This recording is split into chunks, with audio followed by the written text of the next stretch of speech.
সালামু আলাইকুম। আশা করি আপনারা সবাই ভালো আছেন। ময়ও আছি কোনো রকম, শরীরে উপর টাটা পড়ে নাই, সুস্থ আছি। শুনছেন খবরটি বিতাড়িত হচ্ছে এক ধাপ রেডিও গুরুস্থান থেকে। আর খবর পড়ছি মুই শিক্ষিত বাপের একমাত্র অশিক্ষিত ফুলা, বউ মারা এতিম, বরিশাল্লা এতিম মানুষ, এতিম ফুলা। প্রথমে শুনবেন খবরের শিরোনাম। বরিশালের হুগলা গ্রামে পুকুরে পানিতে যাইয়া গঙ্গের সারিতে এক বিধবা নারী মাতারি নিহত। কুয়াকাটায় ইন্দুর বাসর রাইতে ডিস্টার্ব করায় ইন্দুর স্ত্রীকে ফাটা ছাগল আহত। পটুয়াখালীতে ডায়রিয়া পাতলা পায়খানার গ্রান সইতে না পারায় মাছের পলাতক। ঝালকাঠিতে কুদ্দুসের খামারের পাতিহাসকে আই লাভ ইউ বলায় কুত্তার বিরুদ্ধে ইফটিজিং মামলা।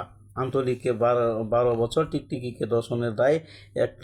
একটা পর্যাপ্ত ছাগলের যাবজ্জীবন। যার কলেরা কাইলি সদরঘাটে এক্কো বাতিল, মাছ মেডিকেলে ভর্তি। বরিশালের এক্কো ও মাঠে গাই গরুর এক বিশাল মেলা। এখন শুনবেন বিস্তারিত। বরিশালের হুগলাপুর গ্রামে নাইতে যাইয়া বেঙ্গলের সারিতে সকিনা বেগম নামের এক্কো নারী মাতারি নিহত হয়েছেন। মরার কালে তার বয়স ছিল 61 বছর 3 মাস 12 মিনিট 75 সেকেন্ড। নিহত সকিনা বেগমের স্থানীয় বাসিন্দা সগির খানার তালাকপ্রাপ্ত বউ। জানা যায়, প্রচণ্ড ঠাডা পড়ায় গরমে পুকুরের নাইতে গেলে এই নিহতের ঘটনা ঘটে। তারপরে বঙ্গোপসাগরের মাঝে তাকে দাফন করা হয়। এ সময় তার প্রাক্তন স্বামী জনাব সগির খানা অনুপস্থিত ছিলেন। এদিকে কুয়াকাটার ইন্দুরের বাসর রাইতে চলাকালীন ডিস্টার্ব করায় ইন্দুরের এক্কো লাত্তিতে ফাডা ছাগল আহত হয়। এ সময় ফাডা ছাগলটি সামনে পাতি লইয়া রং হইতে থাকে। পরে বাড়া ছাগলের মালিক উসমান সহ আয়শা তাকে স্থানীয় হাসপাতালে ভর্তি করানো হলে এই অবস্থা দেখিয়া এই দুঃখ আর চুমা দিতে পারবে না বলে দুঃখ প্রকাশ করেন। জানা যায়, সুসা বন্ধুটির চতুর্থ বিয়ে বাসর রাইতে চলা গলের দিনের ভেড়া ভাঙ্গিয়া ভিতরে দুই কেতা দেইলা ফালাই। পরে দুর্ঘটনা ঘটে। এই নিয়ে সুসা বন্ধুটি ভাড়া ছাগলের বিরুদ্ধে তার লুচ্চামি চরিত্র পাশ করার লাগিয়া অচিরে সংবাদ সম্মেলন করবে বলে সুসা বন্ধুটি সাংবাদিককে জানিয়েছেন। এদিকে পটুয়াখালীতে ডায়রিয়া পাতলা পায়খানা গ্রান সইতে না পারায় লইট্টা মাছের বউ সামাদ হুংলার সঙ্গে এর বিবি পাশের বাড়ির হুল মাছের লগে ফালাই গিয়াছে।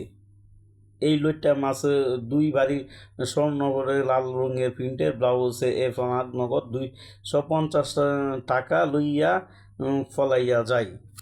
হুল মাছের বিরুদ্ধে স্থানীয় এক্কো মামলা দিয়া দিন চলছে।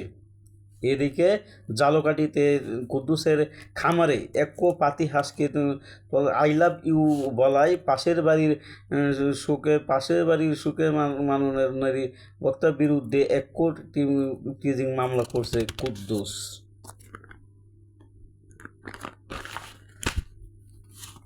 জানা গেছে, খাইল ব্যায়ামের পাশ দিয়ে নেরু হাঁটতে গেলে পাতিহাসটি কুত্তাটিকে দেখা চুক মারলে কুত্তাটিও তাকে আই লাভ ইউ বলে। পরে তাদের প্রেমে এক পাতিহাসে কুদ্দুস মানায় কুত্তাটির বিরুদ্ধে ইফটিজিং মামলা করে। এবারে ভয়ে কুত্তাটি পলাতক রয়েছে। এদিকে আন্তলিকে 12 বছর বয়সে এক সুন্দরী টিকটিকে ধর্ষণের দায়ে পাশের গ্রামে লুচ্চা বাড়া ছাগলকে ধর্ষণের দায়ে 12 বছর সাজা দিয়ে আদালত। গতকাল রাত 12টার সুশাসনের তলাতে এই 12 বছর ঘোষণা দেওয়া হয়। এর আগে আবহাওয়া আইজগা যে কোনো সময় মোর ছোট্ট বউয়ের আব্বা গরমিয়ার চালের উপর দিয়ে ঘন্টা 300 থেকে 350 কিলোমিটার বেগে দমকা জোরো হাওয়া বয়ে যেতে পারে এবং সেই সঙ্গে ঝুরি বৃষ্টি হওয়ার সম্ভাবনা রয়েছে। এ সময় যুবতী মাইয়া ও গর্ভবতী মহিলাকে সাবধানে চলাচল করতে বলা হয়েছে। আগামীকাল পরশু কোনো সূর্য উঠবে না, সারাদিন কুটকুটে আন্দার থাকবে। আবার টাটা পড়ার সংবাদ শোনার আমন্ত্রণ জানিয়ে আজকের মতো এখানেই শেষ করছি। আল্লাহ হাফেজ।